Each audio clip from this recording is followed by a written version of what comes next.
Hi, everyone, and welcome to this week's episode of our Arthritis at Home program. I'm Maya, and I'm the program coordinator at Arthritis Consumer Experts.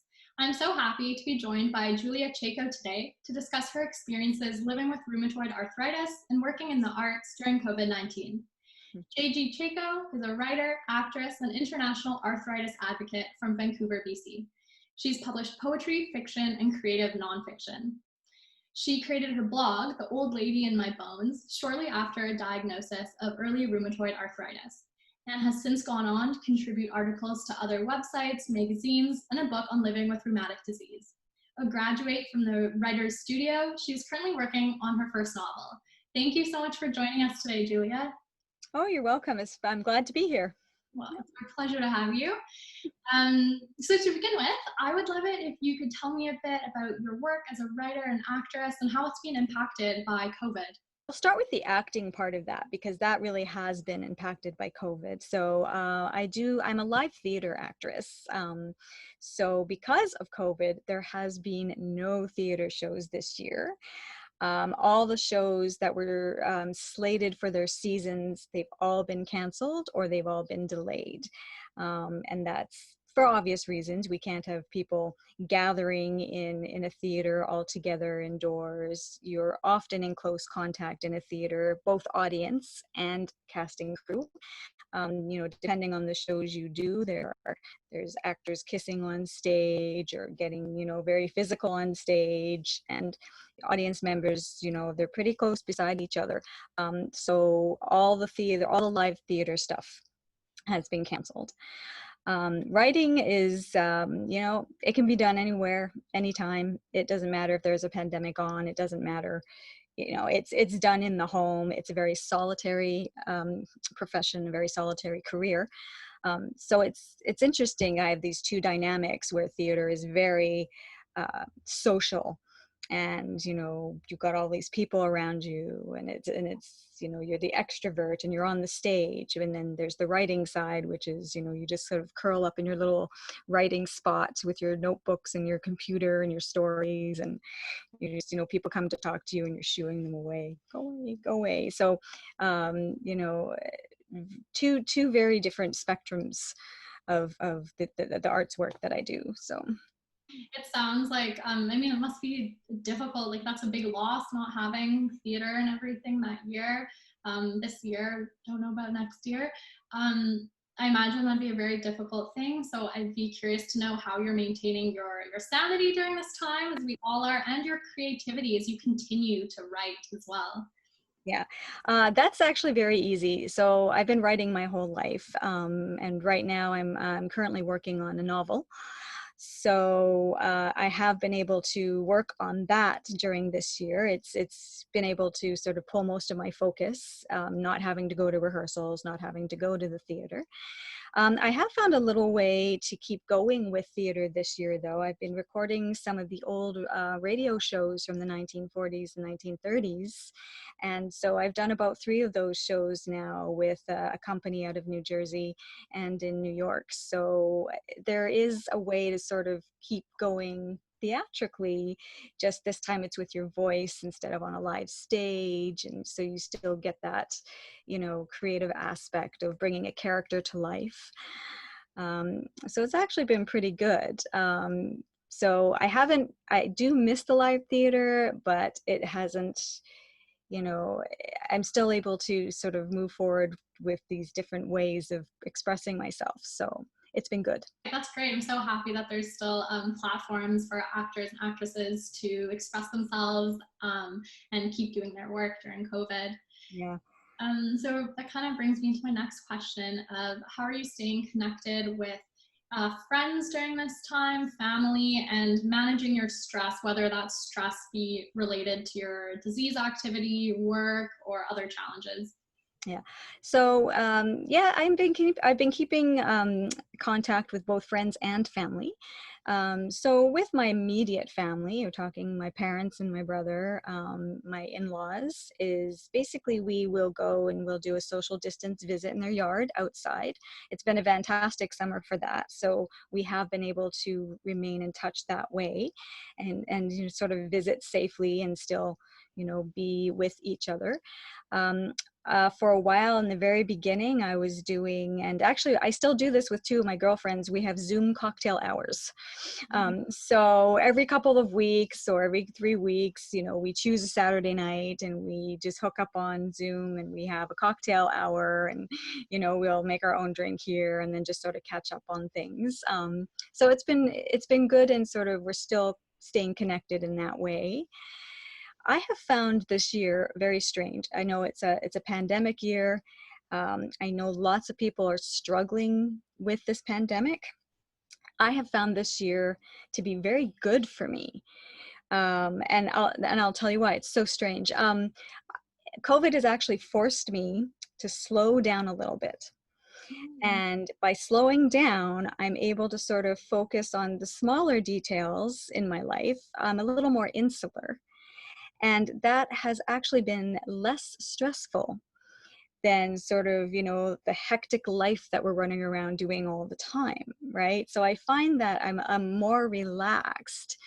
I find that I found a nice balance between my work and my art. And I just feel like I'm probably busier than I was a year ago pre-pandemic. But strangely, I'm more relaxed. And I have also found that COVID has forced me to be more active. So I've actually been more active this year than I have in previous years. And I actually had an appointment with my roommate this morning, and he said that this is the best he's ever seen me. So there's something about this year, as as difficult as it is in many aspects, it's not been difficult for me. Apparently it's been better. So awesome. I don't know why the turnaround. I really don't know, but yeah. Right. And you've clearly noticed like an improvement with your disease as well, with being more relaxed and like doing more activity. Well, yes, definitely less stress and more activity are big things. Like exercise is its own anti-inflammatory. Yeah. So keep active, keep moving, and stress is a big contributor to flares. And so by being, by keeping your stress in check, it's better for you, right? So yeah, it's been an odd year where I kind of sit there and went, this was not the year I would have expected that my room would say, wow, you're doing the best I've ever seen you. And I'm like, okay, then I'll just stay on this track, Yeah. Oh, that's so great. And I feel like in some of my other interviews, when I've talked with patients, they've said maybe not exactly that, but similar things, in that it gives you an opportunity for maybe like reflection, changing your pace of life a bit in a way that's actually more disease friendly. And like, as patients, I'd like to think we're pretty resilient, we've like gotten through other challenges. So maybe it's not that much of a surprise that, that you're really succeeding right now, and hopefully other patients are too. So yeah, I hope so. Yeah. It's been quite a year. And so, I'm having a good pandemic, which is, it doesn't mean I want it to last as long as it, I don't want it to last. I want it to sort of end at some point, but I'm doing pretty good. So that's awesome. I love that positivity. It's lifted my spirits hearing this. So that's great. Now, sort of shifting focus back to work in the theater. As someone with rheumatoid arthritis, who even though there's so much improvement, you are immune compromised, and so am myself. And what do you think will help make you feel safe returning to work in live theater when that time comes about? Yeah. This is it's a very loaded question. And I had to really think about this one. And I actually also reached out to my theater community and just put that question out there too, because I was curious. So what is it for just performers in general that would make them feel safe to go back to the theater and do this type of work? And so it's unfortunately a discussion that could go on all day, but I took all the points that I sort of narrowed it down to. And the biggest thing that would send me back and other people is a vaccine, a possible COVID treatment, if they ever come up with a treatment for COVID, small casting crew, when we're talking like 1 to 2 person casts, very small casting crew, Let's see, small audience. The audience needs to be small and spaced. Testing, tracking forms so that we, the cast and crew, have to stay within their bubble. And so the tracking forms will let us know, have we come into contact with anybody who may have had exposure to COVID? Have we been traveling in the last, so many days? A big one is outdoor venues rather than indoor, and temperature checks, right? Now, that being said, also online shows and radio shows have been suggested, and play readings where actors can be physically distanced on stage, and it's something that's easy to film. So again, turning to the online thing, for the moment. I think it would be very difficult for theaters to right now produce a show, because I think one of the difficulties in producing a show is if one of your cast members suddenly has to go into quarantine for 14 days, you have to delay your opening. And if your opening gets delayed, you've lost the money on, a show that you have to, it costs to put up a show. And so if you have to delay your opening, it's not worth it to theaters to put out that money and then take the chance of not being able to open when they're able to. It's hard. Yeah. Well, those are all really strong points, really important points, and I can only begin to imagine all the complexities of creating that environment. Yeah, it would be very difficult. Yeah, and even with the, some theaters are trying to figure out how they can open up with a limited audience. Right. But some theaters don't have the capacity to have a limited audience and still recoup the costs. Yeah. So some theaters are 600 seats, some theaters are 100 seats. So without the full 100 seats being sold in a small theater, it isn't worth it for the cost of a show, right? So there's lots of complexities around that whole. Right, absolutely. Well, I hope that creative people like yourself are continuing to brainstorm and think, and there'll be ways to still have theater in whatever form it may take, in a way that keeps the actors safe as well as the audience, which is another question that we're going to try and tackle here. What do you think will help audience members feel safe returning to venues to watch live theaters? I imagine that you are often an audience member yourself, I'm sure, watching. Yeah. Yeah, so it's a lot of the same answers for the audience as it is for the actors. So we still would be comfortable in an outdoor venue rather than an indoor venue. We do need to have the social distance seating. An interesting thing that's was sort of talked about is if the theater could post on their website when their last testing was for their cast and crew, that might make the audience feel a little safer. Obviously, hand sanitizer, no concessions, so no selling of food and drink. I think that's a big thing, is that if you just eliminate that, then you eliminate the contact and possible spread. Temperature checks, sanitizer. Yeah, it's almost sort of the same list as the reason why actors and crew would get back on stage, right? Of course. There's just a lot of challenges around that. The biggest thing seems to be vaccine, treatment, outdoor venues, and that kind of thing. So I don't know if that's ever gonna. We'll see what happens. There are some theaters that are trying to actually put on a show to open up in the fall. Oh, wow. So it'll be interesting to sort of see how they do it. Yeah. And if they're successful at doing it. Right. Right. I Yeah. sort of have this picture in my mind, and I don't know if this is naive of me not knowing, of course, that much about theater, but I can imagine when it does work out at some point, like after a really wonderful experience of having less audience members, having a performance outdoors, and maybe if the complexities can get worked out, it could be really special for both the actors and the audience at some Yeah, point. having a more intimate audience is always good. And I've worked in very large theaters, and I've worked in very small theaters. And sometimes the small theaters with the smaller audience, it's a more intimate show, and it actually can be more enjoyable.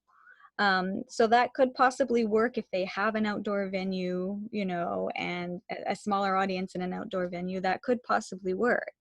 The only obstacle we run into here in Vancouver is, you know, the fall season is not usually conducive to outdoor theater when it rains most of the time, right? So maybe theaters companies have to look at shifting their seasons. It usually starts in the fall and runs over the winter and into the spring.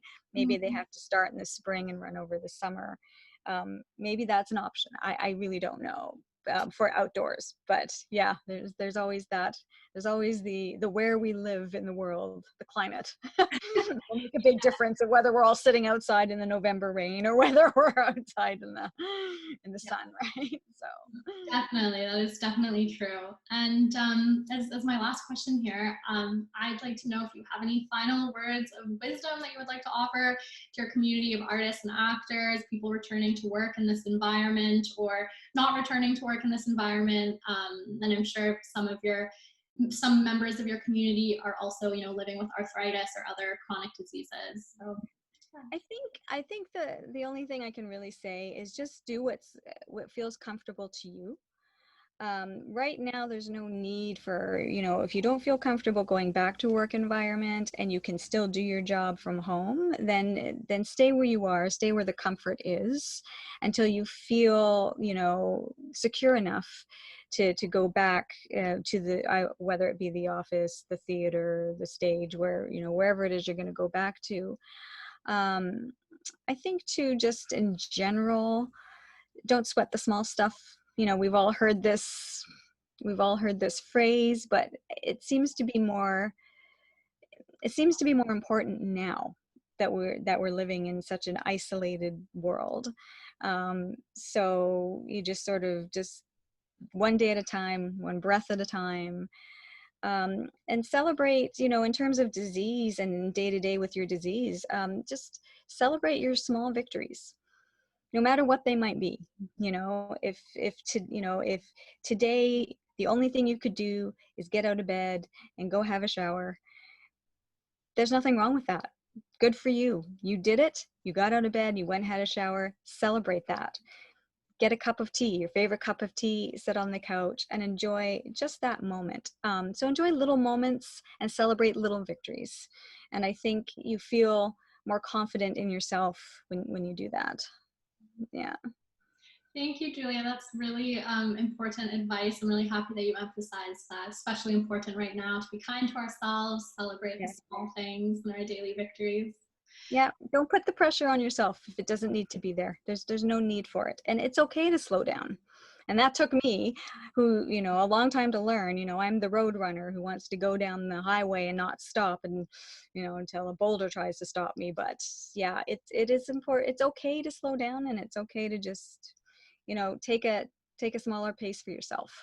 So Yeah, absolutely. And it sounds like that's what this pandemic time is teaching you, teaching others, other people like us to learn how to slow things down a bit. I just want to thank you so much, Julia, for being on our program today. As you know, we have written some pieces on returning to work during the pandemic or challenges faced by workers, but they've mainly been focused on traditional office environments. So I think it's really important that we're considering, you know, the different challenges that exist in unique work environments like the theater and the arts more generally. So thank you so much for sharing your experiences and advice today. oh, you're very welcome. It's been my pleasure. Wonderful. And to our viewers, we also want to thank you for watching today.